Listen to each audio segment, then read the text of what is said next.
Boa noite a todos, boa noite a todas. Vamos chegando. Tudo certo com o áudio? Vamos lá. Estava em cirurgia, por isso que a live hoje está começando um pouquinho mais tarde. Acontece. É raro, mas acontece muito, né? Boa noite Edith, Gleice, boa noite Raíssa, Deiviane, boa noite, Jaqueline. Então vamos lá, pessoal, vamos começando aqui mais uma live de perguntas e respostas em cirurgia bariátrica. Meu nome é Luiz Felipe Antunes, para quem não me conhece, eu sou cirurgião bariátrico do aparelho digestivo e aqui eu ajudo vocês que estão no antes ou no depois da cirurgia bariátrica a alcançarem o sucesso nos resultados, a se aproximarem do sucesso dos resultados da sua cirurgia. Uma qualidade de vida muito boa e o controle das doenças que se relacionam à obesidade, as famosas comorbidades. Então vamos lá, eu selecionei algumas perguntas de vocês na semana, como sempre, e peço para que quem tiver alguma pergunta pode colocar, pode mandar aí no chat ao vivo que a gente vai respondendo também. Tá joia? Então vamos começando aqui com a primeira. Essa quem mandou foi Van, a seguidora chamada Van. Vou ter a mesma disposição após a bariátrica? Então a dúvida dela se ela continuará tendo a mesma disposição, acredito que disposição física, após a cirurgia. Normalmente o que a gente vê é não só manter a mesma disposição, mas melhorar essa disposição. Nós sabemos que a obesidade ela promove diversas limitações, ela limita muito o indivíduo, o paciente. E isso por questões ortopédicas, por questões de autoestima, por questões estéticas. O indivíduo, o paciente, ele desenvolve certas limitações. Ele desenvolve certa... Às vezes ele não quer, por exemplo, ir à praia, ou ele quer praticar algum esporte e não consegue devido ao peso, ou devido a uma comorbidade, uma doença que se relaciona à obesidade, é uma hipertensão ou um diabetes, é uma complicação de uma doença que é causada ou agravada pela obesidade, por exemplo, o pé diabético, enfim. E a questão física mesmo, né? A disposição física desse paciente. É um paciente que muitas vezes ele não tem a estrutura física para realizar determinadas atividades, sejam elas atividades esportivas, atividades de maior esforço físico ou atividades cotidianas. Tem pacientes que não conseguem, por exemplo, caminhar, tem pacientes que não conseguem correr, não conseguem andar, que são acamados. Então, após a cirurgia, o que a gente nota é uma melhora destas limitações. A disposição do paciente aumenta, melhora. Claro, não é só a cirurgia responsável por isso, tá? Mas a cirurgia ela contribui positivamente nesse processo, vamos dizer assim, nessa reconquista da independência e autonomia do paciente. Então, são pacientes que muitas vezes não caminham, não andam, são cadeirantes por causa do peso ou por causa de algum problema ortopédico, joelho, articulação, coluna, e voltam a ter, vamos dizer assim, eles superam essas limitações, melhoram essas limitações.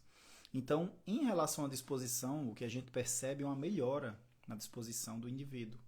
Então, é um ponto positivo, importante, e que, vamos dizer assim, fornece mais liberdade, possibilita mais liberdade para o paciente e para aqueles que cuidam do paciente. Muitas vezes o paciente ele não consegue caminhar direito, ele precisa de uma ajuda, de um auxílio dos seus familiares, das pessoas que vivem com ele, ou mesmo de equipes, né, de saúde, enfermagem, então home care às vezes. Então a cirurgia bariátrica ela possibilita isso. Ela devolve essa disposição, ela rompe limitações na vida desse paciente. Então, é um aspecto positivo importante e são várias as pessoas, as histórias que a gente escuta. É muito comum no consultório eu escutar histórias de pessoas que diziam: eu não conseguia fazer isso, agora consigo. Não conseguia fazer atividade física, agora consigo. Ou mesmo limitações psicológicas, barreiras por falta de, por uma autoestima reduzida. Eu não tinha coragem de usar essa roupa porque eu não me sentia bem nela. E o indivíduo passa a ter uma autoestima, vamos dizer assim, reforçada, passa, por exemplo, ir à praia, usa biquíni, né, roupa de banho novamente. Então, o que a gente percebe é uma disposição aumentada, né, não só fisicamente, quanto na parte psicológica, na saúde mental mesmo, que é muito importante. Joia? Vamos para outra pergunta. Essa aqui foi enviada pela Luciana. Fiz 10 meses de cirurgia. Por motivos fortes, não fiz academia, né? Não fiz musculação. Consigo recuperar o tempo perdido? Sim, consegue recuperar o tempo perdido. Claro que realizar atividade física conforme a orientação, né? Desde o início ou mesmo antes da cirurgia, é sempre bem-vindo, é sempre algo que é positivo.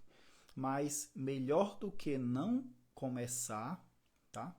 É você imediatamente, mesmo que não tenha realizado, no caso dela, 10 meses, você iniciar a atividade física. Nunca é tarde para iniciar um bom hábito. Nunca é tarde. E o tempo vai passar de qualquer forma. Então, daqui a 1 ano, daqui a 2 anos, você, né, a gente vai ter desejado ter começado um bom hábito há 1 ano, 2 anos atrás. Então, é importante começar, é importante aplicar estes bons hábitos no nosso cotidiano. E é como existe a brincadeira, né? Só começa quem começa. A pessoa que fica, eu vou começar, não, quando passar tal coisa eu vou, querendo encontrar a situação perfeita, a situação, o chamado, vamos dizer assim, Deus chegar e iluminar e dizer, agora é o momento. Não, só começa quem começa. Parece até uma coisa óbvia, né? Assim, estranha, mas só inicia um bom hábito quem de fato se compromete a realizá-lo. Quem de fato chega, levanta da cama, levanta ali da sua zona de conforto e diz, não, a partir de agora, não é amanhã, não vai ser no momento do chamado, do momento perfeito. A partir de agora eu vou fazer isso. Porque se eu não faço, eu estou perdendo tempo. E as mudanças elas não vêm, é preciso haver esse comprometimento. Na última live, a de terça-feira, eu falei sobre isso. E é muito de uma luta de você contra você mesmo. O principal inimigo, né? O nosso principal inimigo somos nós mesmos. Então a gente sempre está criando ali um motivo, uma desculpa, um culpado para alguma dificuldade que a gente tem. Não estou dizendo que a vida não tem seus problemas, não surgem, né? Todo mundo passa por isso. Mas, infelizmente, é preciso ser maior do que isso. É preciso ser maior do que os altos e baixos do cotidiano. E o tratamento da obesidade é um exemplo de que a gente precisa estar imune, né? Esses desafios que aparecem na nossa vida. Então, como Luciana perguntou, fiz 10 meses de cirurgia. Por motivos fortes, não fiz academia. Olha, por motivos fortes. Mas, infelizmente, a doença, ela não quer saber se o motivo é forte, se o motivo é fraco. Ela não quer saber. Ela não vai dizer para você, tudo bem, eu vou pegar leve porque realmente esse motivo aqui, tá? Ela não quer saber disso. Então, é um desafio. E, na verdade, é aí onde está um dos principais desafios de um tratamento de longo prazo, um tratamento que requer mudança de hábito, mudança de rotina, uma adaptação a uma nova rotina mais saudável. É aí onde está o desafio, porque é uma batalha, uma luta todos os dias. E assim será até o fim, até o último dia da vida da gente. E, infelizmente, a doença ela não quer saber. Então a gente precisa, inclusive, por isso que é importante o acompanhamento psicológico, a saúde mental, a gente precisa ser forte em relação a isso, em relação a manter os bons hábitos, com ou sem ou apesar do que aconteça na nossa vida. Porque é uma obrigação que a gente tem conosco, com nossa saúde, é uma autorresponsabilidade que a gente precisa ter. E é um aprendizado constante, todos os dias. Então, Luciana, nunca é tarde para adquirir, né, para praticar um bom hábito. Nunca será tarde. Enquanto houver energia aí, enquanto houver ar ventilando nos seus pulmões, nunca é tarde para realizar um bom hábito, para aplicar um bom hábito na vida. Porque é como eu disse antes, daqui a um ano você vai ter desejado ter começado hoje esse bom hábito. Então, foco e força de vontade nisso é importante. Comprometimento. Joia? Vamos para a próxima. Existe maneira de frear o emagrecimento após a cirurgia? Já estou muito magra, com 4 meses de bypass. Quem mandou essa pergunta foi a Roanacleto. Frear o emagrecimento. A cirurgia, as técnicas cirúrgicas bariátricas, a gente não tem como, por exemplo, fazer uma técnica que seja menos potente ou um pouquinho mais potente. A gente não tem como ajustar a técnica. A técnica ela é realizada, por exemplo, o sleeve, que é uma técnica que a gente transforma o estômago num tubinho, né? Num tubo. A gente tubulariza o estômago.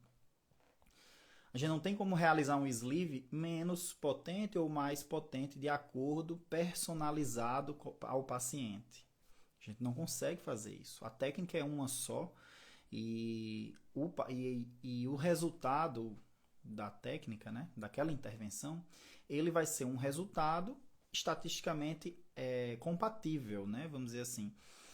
Os pacientes eles vão apresentar um resultado de acordo com a estatística que a gente vê para aquela técnica cirúrgica, o sleeve ou para o bypass. Alguns pacientes fogem um pouco da regra, porque na medicina, no amor, nem sempre nem nunca, né? Então, não é matemático o negócio. A gente não pode fazer uma técnica que ajuste para o paciente perder exatamente 23 quilos.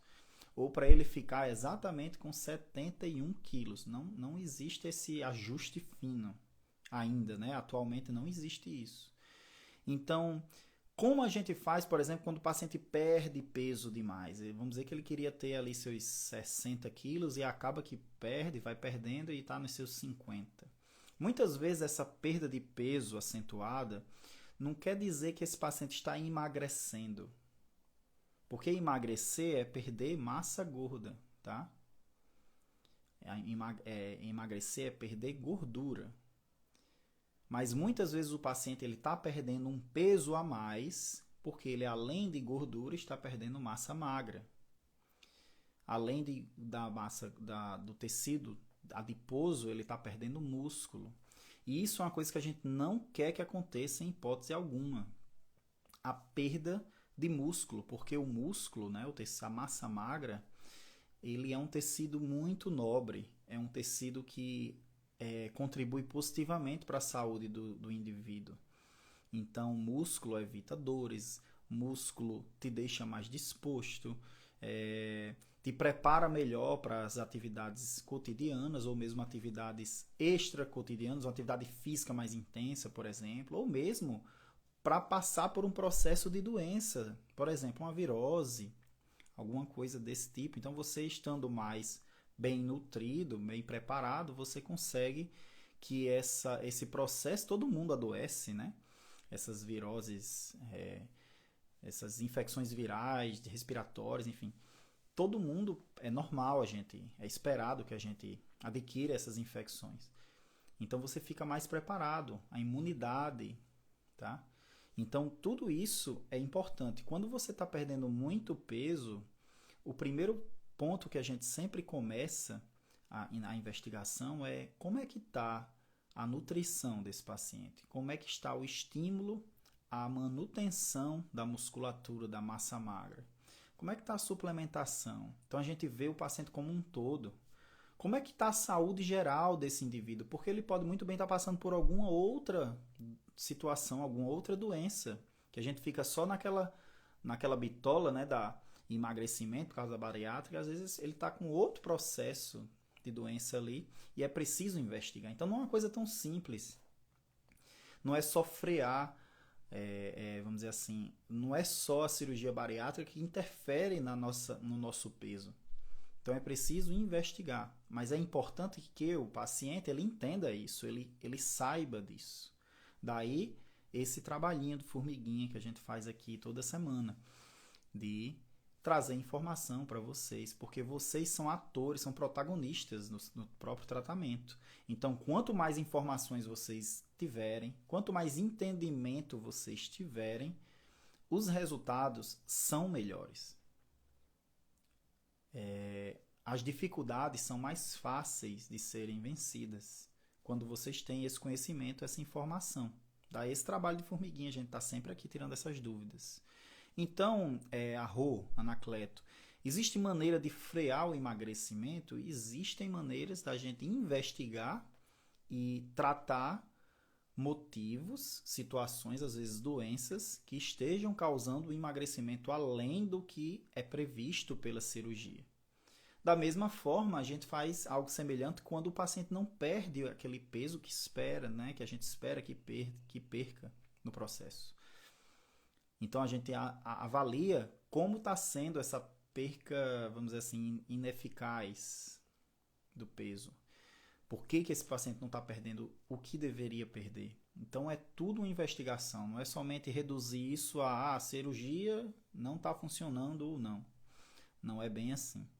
Tá? Então, existem maneiras de frear e a principal delas é investigando, indo para o seu cirurgião, se informando, procurando identificar algum fator na vida de vocês que está causando isso. Será que eu estou me alimentando conforme a orientação nutricional? Será que eu estou comendo as proteínas de forma adequada? Como é que está a minha aceitação alimentar? Será que eu estou tendo alguma dificuldade, entalos, dumping? Será que eu estou com medo de comer?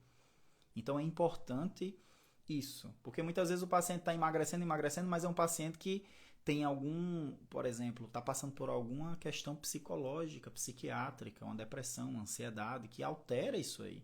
Então, a investigação é o primeiro ponto. Mas o conhecimento, como vocês estão aqui, ele consegue mover mais fácil, inclusive o seu médico, no caminho do diagnóstico correto. E com o diagnóstico correto a gente consegue intervir ali no alvo. Então a resposta é melhor. Então conseguimos frear o emagrecimento. Primeiro, se esse emagrecimento está fora do que se espera. Tá? Porque às vezes o emagrecimento, por exemplo, eu sempre falo que a cirurgia bariátrica causa uma perda de 60% a 70% do excesso de peso. Isso aí é o que a estatística mostra. Não necessariamente todos os pacientes vão se comportar dessa forma, mas estatisticamente a maioria vai. Então, se o paciente ele não entendeu isso ainda no período pré-operatório, se ele tem uma meta, uma expectativa, vamos dizer assim, se o que ele espera não está ajustado ao que a cirurgia entrega, se ele achava que a cirurgia não ia causar uma perda tão grande, e a cirurgia está causando a perda que estava, vamos dizer assim, estava prevista. Então o problema não está na cirurgia, o problema não está que ele está perdendo demais, ele está perdendo o que tinha que perder. Talvez o paciente não tenha sido bem orientado. Então, olha a quantidade de variáveis aí que interferem. Então é muito importante esse conhecimento, tá? Esse conhecimento. Joia, vamos para a próxima pergunta que eu selecionei. Fiz a cirurgia bariátrica há 5 meses e agora estou sentindo dores nas costas. É normal? O que devo fazer? Essa pergunta foi enviada pelo André. Então, fez a bariátrica há 5 meses, o André, e está sentindo dores nas costas. É normal? Não. Dor não é normal, pessoal. Dor, em nenhuma hipótese, é normal. A dor, ele é, no organismo, nos seres vivos, vamos dizer assim, aqueles que conseguem sentir dor, é um sinal de alarme de que alguma coisa não está legal. Se a gente não sentisse dor, a gente poderia ter feridas que não iriam levar, não iriam acionar o nosso sistema de defesa, vamos dizer assim, de sobrevivência, inclusive. Então, dor não é normal. A dor, na verdade, é um aviso, é um alarme. Alguma coisa está errada. Tem pessoas que sentem dor e sustentam, né? Não se incomodam tanto. Tem outras que o limiar de dor é mais baixo, qualquer mínima dor já incomoda muito. Então, dor nas costas não é normal após a cirurgia bariátrica, não é. E o que normalmente significa essa dor nas costas? Claro que merece uma investigação, tá?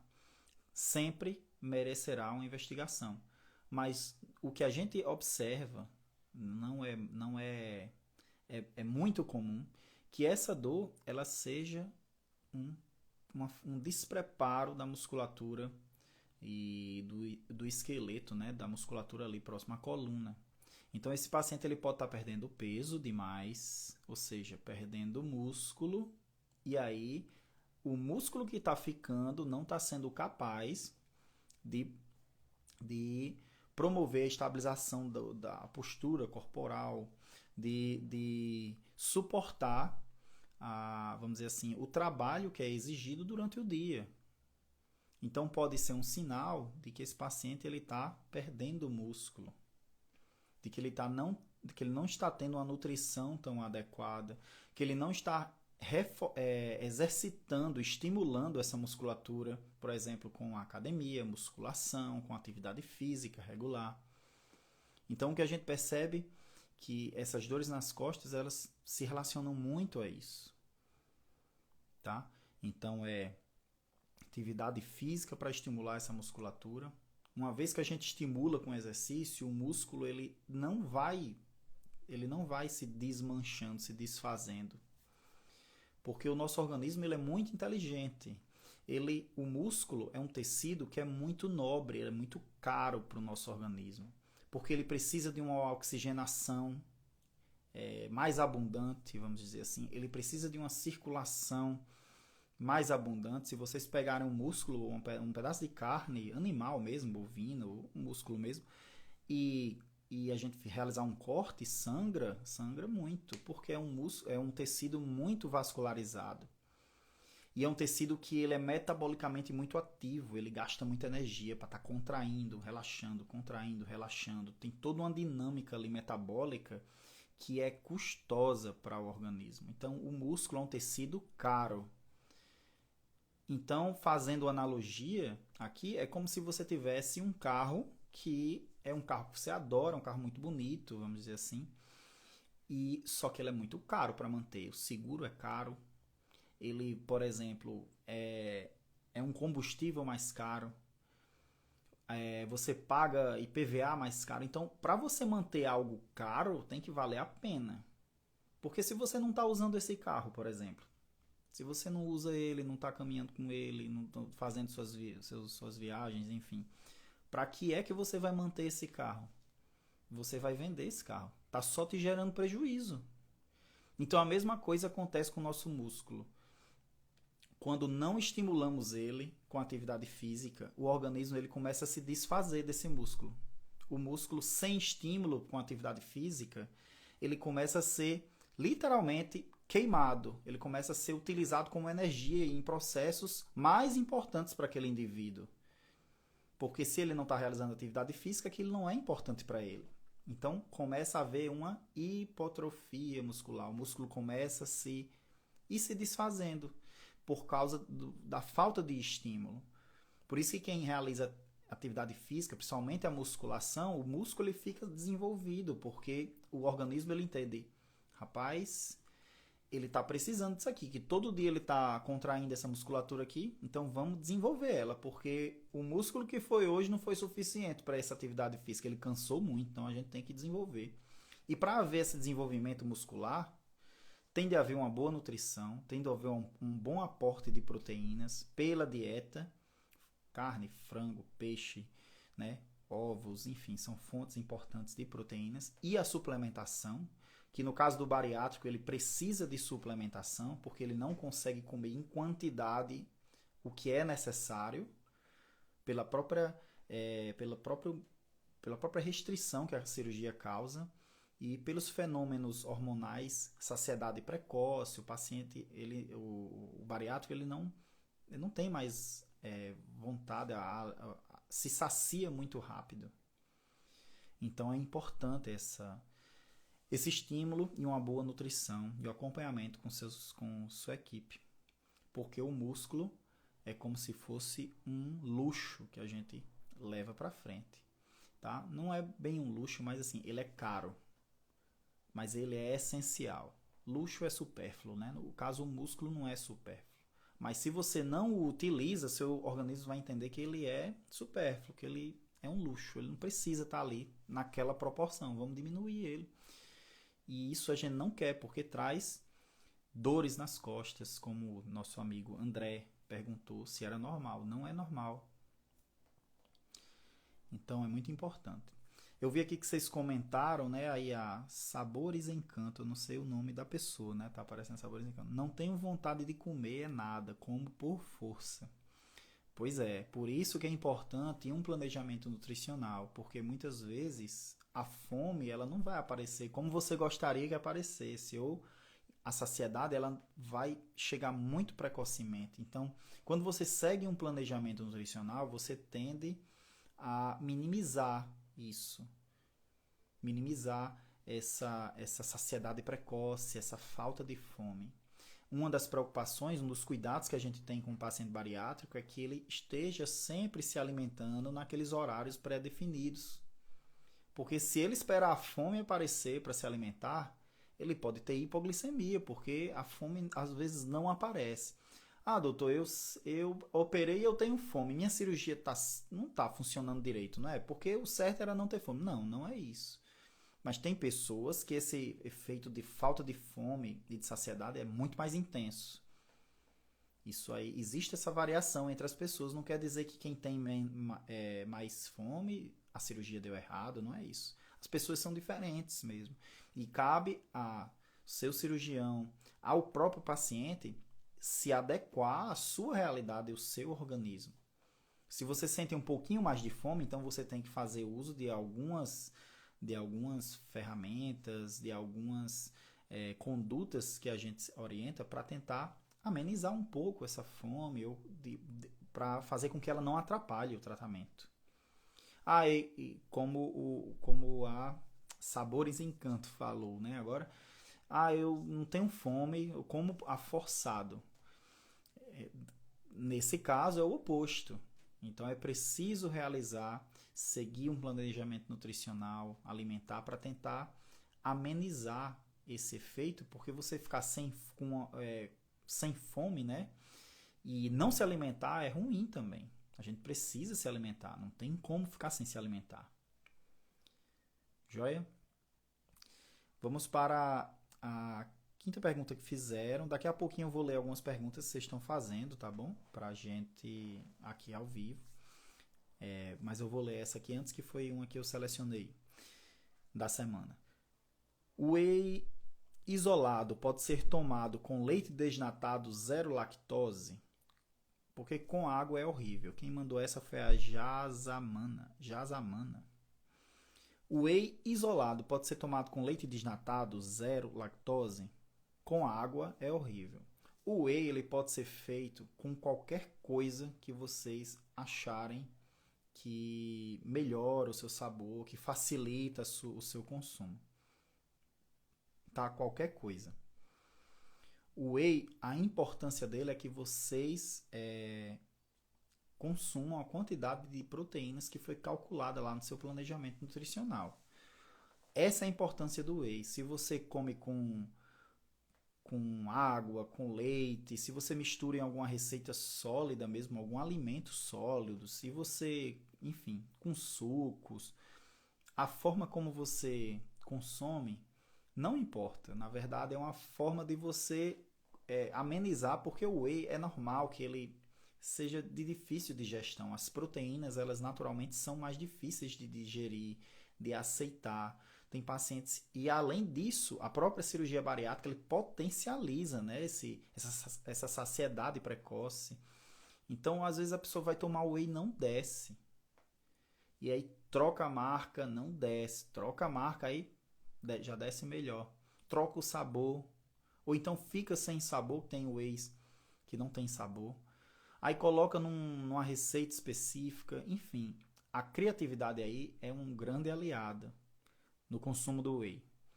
O que importa é que vocês consumam a quantidade de proteínas calculadas para vocês. É em torno aí de 1,5 gramas a 2 gramas de proteína por quilo de peso. Grama de proteína, não é grama do pó, do alimento, não é o pedaço da carne, do frango lá. Vamos dizer que o frango pesa, sei lá, 150 gramas. Não quer dizer que tem 150 gramas de proteína ali. Tem uma equivalência para cada tipo de alimento e existe uma equivalência também da concentração de proteínas no whey. Então, você coloca um scoopzinho ali, sei lá, de 20, 30 gramas. Às vezes tem um pouco menos proteínas, enfim. É preciso consultar isso no rótulo do whey. Assim como nos alimentos. Facilmente vocês encontram isso na internet, essas tabelas dizendo em tantas gramas de frango, sei lá, de peito de frango vai ter tantas gramas de proteína. Então, esse cálculo vocês vão fazendo e perguntem ao nutricionista de vocês, porque isso é um cálculo que eles fazem já. Inclusive, o planejamento nutricional é feito em cima disso também. Então, olha a importância. Tá? Então, o whey isolado, concentrado, pode ser tomado com leite desnatado, enfim, contanto que o que você adiciona no whey também esteja compatível com o seu planejamento nutricional, tá bom? Não vão misturar o whey com alimentos que não estão no seu plano nutricional, que senão vai bagunçar tudo. Mas o importante é que vocês consumam. Alguns pacientes a gente faz um cálculo de uma necessidade de proteína um pouco maior, outros pouco menor. Se o paciente tem alguma doença associada, se é um paciente que tem risco nutricional, depende também do tipo de cirurgia que a gente realiza. Existem cirurgias, técnicas cirúrgicas que expoliam mais as proteínas, enfim. Então, tem muitas variáveis que devem ser analisadas caso a caso. Mas, em regra, vamos dizer assim, é 1,5 grama de proteína por quilo de peso do paciente. Essa é a dose diária, tá? Necessidade diária de proteína. Beleza? Vou selecionar aqui algumas perguntas que vocês fizeram hoje para também responder aqui, ao vivo, né? A Casey Zanotelli. Casey Zanotelli. Doutor, com a receita da enoxaparina, né, de plano de saúde, consigo retirar na farmácia do SUS? Sim, acredito que sim. Receita médica é receita médica. Tem um médico que carimbou, ela é para valer. O que precisa numa receita é ali o fármaco, né, que foi prescrito, o carimbo do médico. Tem que ser um carimbo no CRM do estado que você está. E, naturalmente, é para ser aceito. Eventualmente, algumas unidades só aceita se for da mesma, é uma questão mais interna, né? Mas, legalmente, se o médico carimbou, está no seu nome lá, se está preenchido corretamente lá, e tem um fármaco e está com a data, enfim, é para ser aceito, não tem problema não. Deixa eu ver aqui. Pois é, Sabores Encanto, obrigado, mas tem um problema com a nutrição na bariátrica, né? Pois é um desafio. E a cada dia a gente tem que ir aprendendo, se conhecendo, né? Enquanto bariátrico, vocês precisam ir se conhecendo. Nem tudo vai ser de primeira, nem tudo vocês vão se adaptar a tudo que vocês acham que vão. Tem determinados alimentos, né, que é muito comum haver uma mudança de preferência alimentar. Então a pessoa antes da cirurgia adorava, sei lá, alguma coisa mais, sei lá, adorava pudim, depois não quer ver. Então cada indivíduo ele vai ter um comportamento individual, tá? Então, são esses desafios que vão aparecendo para cada um, de forma individual. A experiência é única, na verdade, após a bariátrica. Tem muita coisa que a gente orienta que é bem parecido entre os pacientes, mas tem muita coisa que cada paciente vai vivenciar na sua individualidade, na sua singularidade. E isso é o que é legal, porque é um aprendizado, é uma vida de aprendizado, tá? Obrigado, Ana de Paula. Aprendendo muito com você, doutor. Obrigado por nos orientar tão bem. Eu que agradeço a confiança. Obrigado pelas palavras. Vamos ver aqui se tem mais algumas perguntas. Olha, Raíssa. É normal sentir enjoo toda vez que toma whey? O enjoo, ele é uma exacerbação da saciedade nesse caso. Então, a proteína, ela causa muita saciedade. Então, fica aí, olha aí, macete, né? A dica. Se vocês estão comendo, sentindo muita fome entre as refeições, experimentem colocar fontes de proteínas em cada uma dessas refeições. Porque, olha aí, como a Raíza falou, é normal sentir enjoo toda vez que toma whey. O enjoo é uma exacerbação, nesse caso, da saciedade. Então, quando você está muito saciado, vamos dizer assim, você está saciado, satisfeito, você não quer comer. Beleza, você está se sentindo bem. Mas às vezes a saciedade vem de forma tão intensa que ela causa enjoo, náusea. Você não quer ver, às vezes você sente o cheiro do alimento ou mesmo pensa no alimento.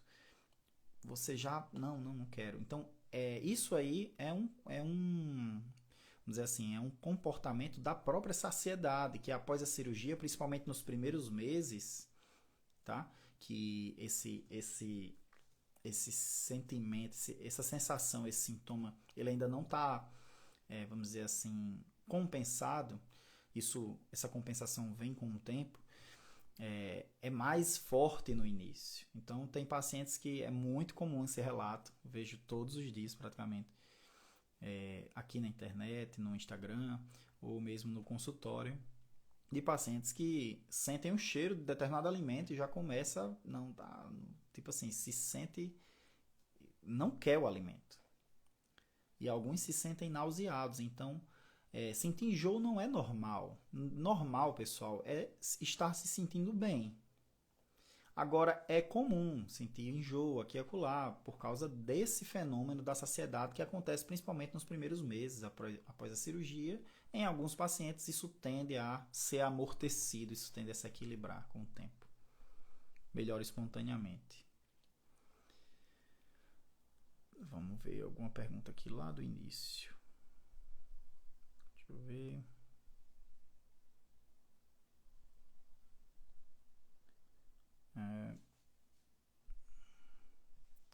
Aqui não é uma pergunta, é mais um depoimento, né? Mas 2 anos, a Josiane Oliveira, 2 anos e meio de cirurgia, melhor atitude que tive na vida. A meta foi atingida. Porém, esse último mês ganhei 1,5 quilos, entrando em desespero. Josiane, ganhar peso é normal após a cirurgia, tá? É normal o peso ele flutuar um pouquinho ali em torno de um peso alvo de estabilidade. Isso é normal, não precisa se desesperar. Isso estava escrito já que iria acontecer. O problema é se esse ganho de peso ele é grande o suficiente para significar um reganho patológico. Porque o reganho vai acontecer. Por exemplo, esse seu 1,5 kg está dentro da variação normal. Às vezes é um dia que você não se hidrata, um dia que você voltou a se hidratar melhor. Às vezes varia de acordo com o ciclo menstrual. Não sei se você está em idade fértil, mas às vezes varia com o ciclo menstrual, às vezes o grau de hidratação da pessoa. Às vezes o paciente ele ganha realmente um pouco de peso, mas isso não significa que está havendo um problema na cirurgia. Então, para você ficar tranquila, essa flutuação do peso é normal. Isso acontece. Não significa que as coisas estão dando errado, não. Tá joia? Então, foco no que você controla. Desfoco tira a atenção no que você não tem controle. E o peso, o que aparece, o númerozinho da balança lá, é algo que a gente não tem controle. A gente tem um controle indireto. Então é fazendo atividade física regular, seguindo as orientações, mas eu não posso chegar e dizer, ajustar lá na balança, eu quero hoje ter tantos quilos. Então, foco no que se pode controlar, no que você decide e faz acontecer. Eu vou para a academia todos os dias, faça chuva ou faça sol. Eu vou seguir meu planejamento nutricional. Eu estou numa festa, num restaurante, chego lá as comidas mais gostosas do mundo, mas eu vou seguir meu planejamento. Porque a gente não pode ter tudo que a gente quer. Isso é importante. E quando a gente tem essa consciência, essa clareza, as coisas ficam mais fáceis. Quando a gente sabe o caminho que tem que ser seguido, né? Não estou dizendo que vocês não possam ter uma alimentação fora da rotina, um dia aqui. Não estou dizendo isso. Eu estou dizendo que não pode se transformar isso numa rotina, porque vai comprometer o tratamento. Então, seguir sempre o plano. Vamos ver outra pergunta aqui. Deixa eu ver. Doutora para DRA, doutora Nizeide Rodrigues, qual o tempo de vida de um bariátrico? Aí é uma pergunta bem difícil. Qual o tempo de vida de um bariátrico? A gente não tem como saber o tempo de vida de ninguém, né? Mas o que a gente pode dizer é, baseando-se em estatística, a gente sabe que os indivíduos bariátricos que controlaram a obesidade, quando comparados com indivíduos semelhantes que continuaram obesos sem operar, os bariátricos ele têm uma expectativa de vida maior. 6, 10 anos a mais, em média disso. Eu estou falando em cima, eu estou falando num nível populacional, tá bom, pessoal? Não estou dizendo que cada pessoa que fizer bariátrica vai ter 6 anos a mais de vida, não é isso.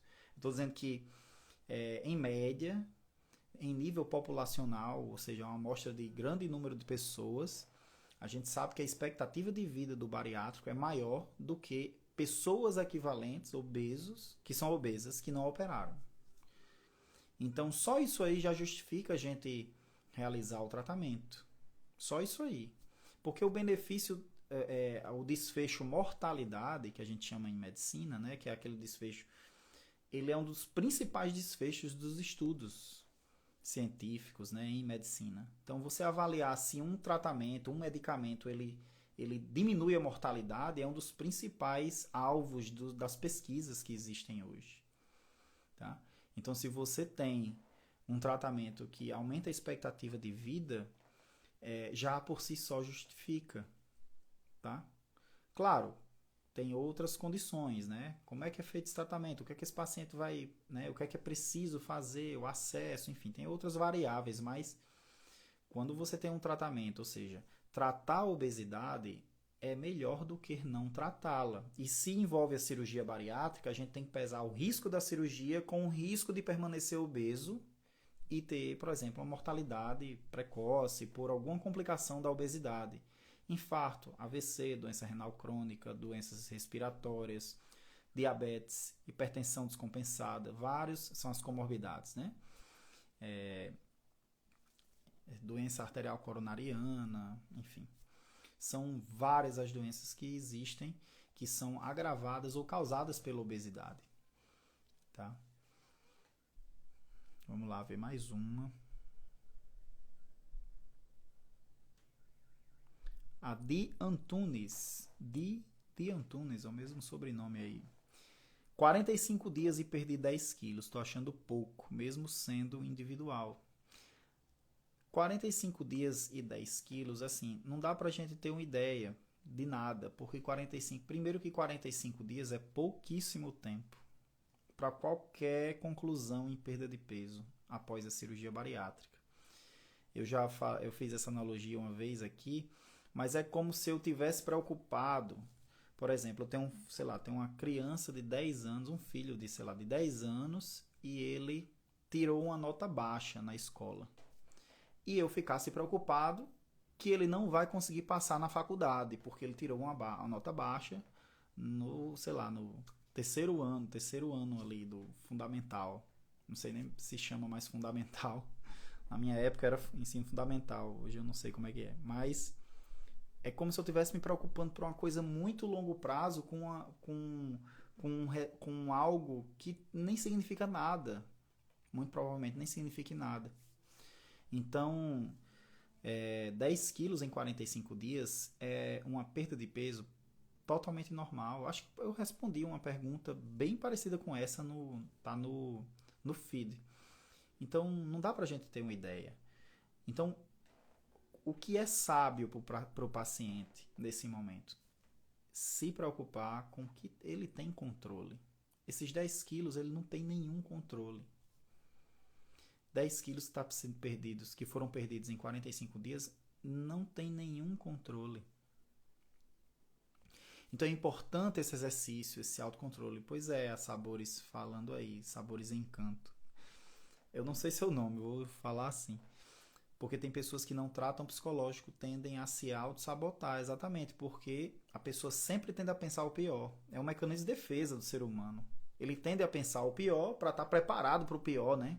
Porém, é desajustada essa resposta. Às vezes o cara pensa o pior, não se prepara para o pior e entra em desespero. E às vezes é desnecessário, porque esse pior às vezes não significa nada, não significa realidade, nunca vai acontecer, enfim. Então, é muito pouco tempo, 45 dias. Esqueçam o peso até os 6 meses. Esqueçam o peso. Eu brinco com os pacientes e digo, jogue fora a balança. Só compra uma balança depois de 6 meses da cirurgia. Até lá, o que você pesar vai ter muita importância. Porque cada pessoa vai perder o peso de um jeito. Tem gente que perde um bocado de quilos ali nas primeiras 2 semanas. Tem pessoas que demoram mais, né? Beleza, vamos ver mais uma pergunta. Deixa eu ver aqui. Mônica Rodrigues, né? Suspeita de sopro no coração. Tem algum risco na cirurgia? Um sopro cardíaco, né? Que é um barulhinho que o coração faz quando a gente ausculta. Ele pode significar alguma alteração valvar, né, nas válvulas cardíacas, insuficiência cardíaca, alguma coisa desse sentido. Ou não, pode ser um sopro fisiológico, normal. Algumas pessoas têm sopros e não significa doença cardíaca. A orientação que eu dou é conversem com o cardiologista de vocês. Ele precisa avaliar se esse sopro ele tem alguma repercussão ou não. Então, não é só a presença do sopro, às vezes tem outros sintomas. É um paciente que cansa demais com atividades simples do dia a dia, vai pentear o cabelo, está cansando. Um paciente que as pernas incham muito durante o dia. É um paciente que já teve algum evento cardiovascular, um AVC, um infarto. Então, o sopro por si só, ele pode não significar nada, mas quando ele vem acompanhado dessas outros sintomas, né? Ele pode realmente significar algum comprometimento cardíaco que o cardiologista ele vai avaliar. E sempre a gente pede a avaliação do cardiologista para cirurgia bariátrica, sempre. O cardiologista ele realiza o que a gente chama de risco cirúrgico anestésico, né? Risco anestésico cirúrgico, ou risco cirúrgico cardiovascular, cardíaco, enfim. É uma avaliação de como está seu sistema cardiovascular para aquele estresse que vai ser a cirurgia, a anestesia, tudo aquilo. Então, a gente solicita para todos os pacientes essa avaliação antes da cirurgia. Então, nessa avaliação já inclui, no caso aí que a Mônica perguntou, essas avaliações de sopros, se há alguma regurgitação nas válvulas, se há alguma estenose, enfim, alguma alteração que justifique. Beleza? Vamos para a última perguntinha. Mandem as perguntas no privado, qualquer coisa, que eu respondo se eu não conseguir responder aqui, tá? Que a gente tem um tempo limitado. A Ana de Paula aqui falou, eu coloco proteína em todas as minhas alimentações, porque assim consigo bater a meta. Exatamente, é uma atitude que a gente estimula que vocês realizem, porque consegue se bater as metas de proteínas, né, diária.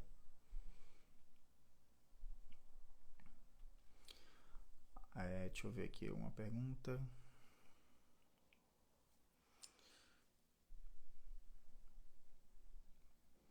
Aqui, a Gique Valentim. Tem um IMC 38, mas tem gordura no fígado grau 2.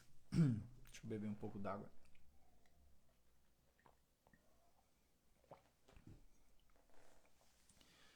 Tem um IMC 38, mas tem gordura no fígado grau 2, neuropatia nos pés, asma.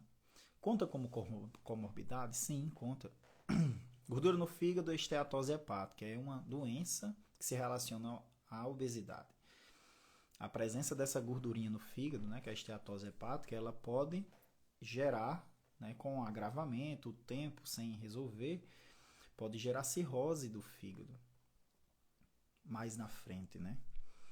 Neuropatia nos pés pode ser um sinal, uma complicação da doença diabetes, que é uma comorbidade relacionada à obesidade. Ela é agravada e causada pela obesidade. Asma também. A asma é uma das alterações pulmonares que que se relacionam com a obesidade, são agravadas pela obesidade. Então tudo isso conta como comorbidade, tá? E você com IMC 38 entraria aí nos critérios para operar. Para quem tem dúvidas dos critérios para cirurgia, podem olhar. Tem um vídeo no meu feed que eu falo sobre isso. Joia? Então, pessoal, vamos ficando por aqui. Muito obrigado pela presença de vocês. Agradeço demais. Espero que tenha sido útil para vocês essa live. Eu acho essa live uma das melhores porque ela realmente é muito versátil, tem muitas perguntas em muitos aspectos do tratamento bariátrico e mesmo da doença obesidade, então acaba que ajuda muitas, eu acredito que ajude muitas pessoas, tá? Então eu agradeço a presença de vocês comigo aqui em quase uma hora de live. Todas as quintas-feiras às 21 horas a gente realiza essa live. Eu abro caixinhas de perguntas na semana no Instagram, @Dr. Luiz Felipe Antunes, e vocês mandam as perguntas, eu seleciono algumas que eu acredito que vai ajudar o máximo número de pessoas, que sejam perguntas mais comuns, mas manda, e também no ao vivo, né? Vocês mandam agora no chat e eu respondo também. Então, se não conseguir responder, a live fica gravada, tá? Sempre. E se eu não conseguir responder, vocês podem mandar no privado ou nas caixinhas de perguntas que eu respondo também por lá.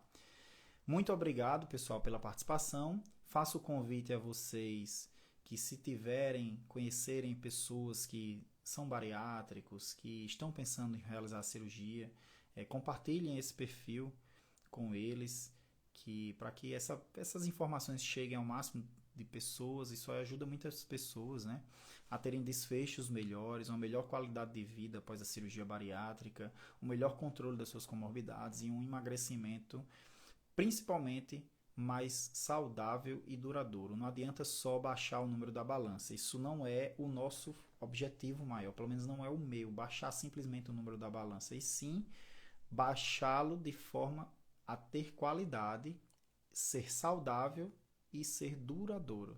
Não adianta baixar para aumentar daqui a um ano. Tá? Então, muito obrigado. Fica o convite para a live de terça-feira, que eu escolho um tema específico, uma live mais focada, e eu entro em mais detalhes num determinado tema da cirurgia bariátrica. Todas as terças-feiras, às 21 horas também. Muito obrigado, pessoal. Boa noite, fiquem com Deus e até terça-feira. Até mais.